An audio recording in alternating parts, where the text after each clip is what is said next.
बरगद के सामने रामू, गौरी और पूरा गांव खड़ा था। ठाकुर वीरेंद्र के साथ कुछ खतरनाक लोग और बड़ी मशीनें थीं। ठाकुर जोर से बोला, आज ये पेड़ जरूर गिरेगा। गौरी डरकर बोली, अगर बरगद गिर गया तो पूरा जंगल खत्म हो जाएगा।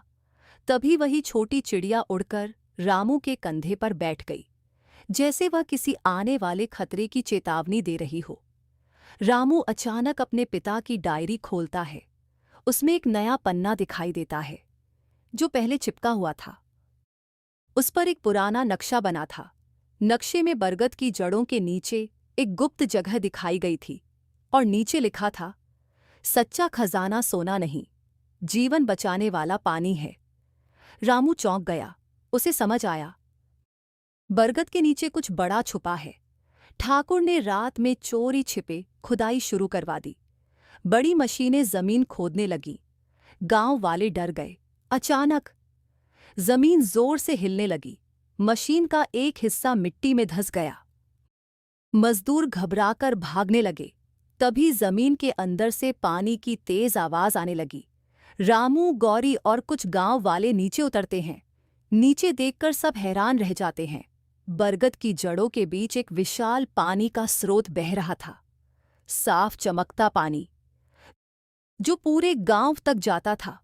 गौरी की आंखों में आंसू आ गए।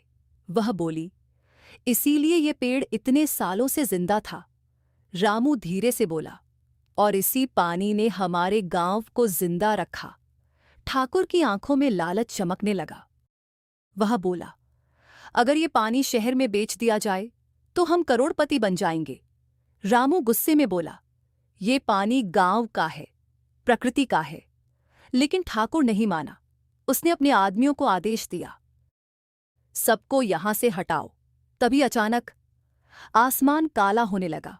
हजारों चिड़ियां एक साथ बरगद के ऊपर मंडराने लगी।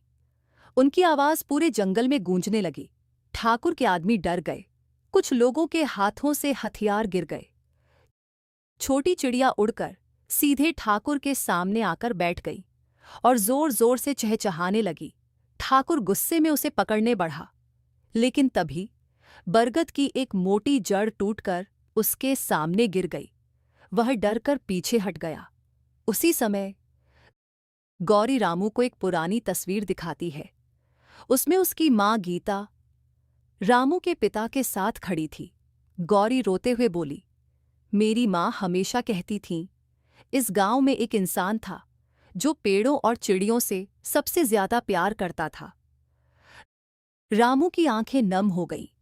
उसे एहसास हुआ, उनके परिवारों का रिश्ता बहुत पुराना था। ठाकुर हार मानने वाला नहीं था। उसने गुस्से में मशीन से तेल फैलवा दिया और बरगद के आसपास आग लगा दी। पूरा जंगल धुएं से भर गया।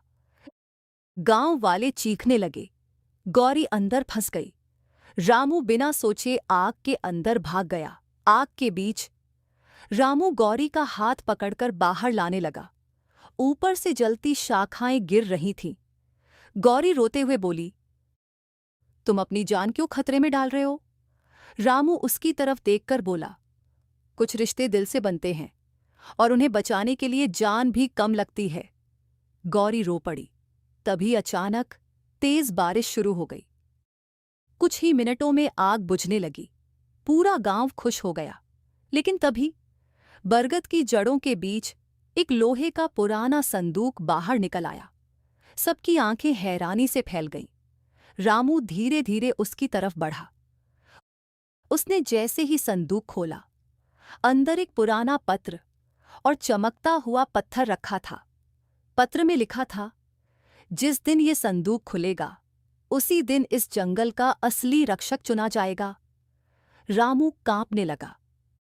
और तभी वो चमकता पत्थर अचानक रोशनी देने लगा। कुछ खजाने दौलत नहीं, बल्कि पूरी दुनिया को बचाने की ताकत होते हैं।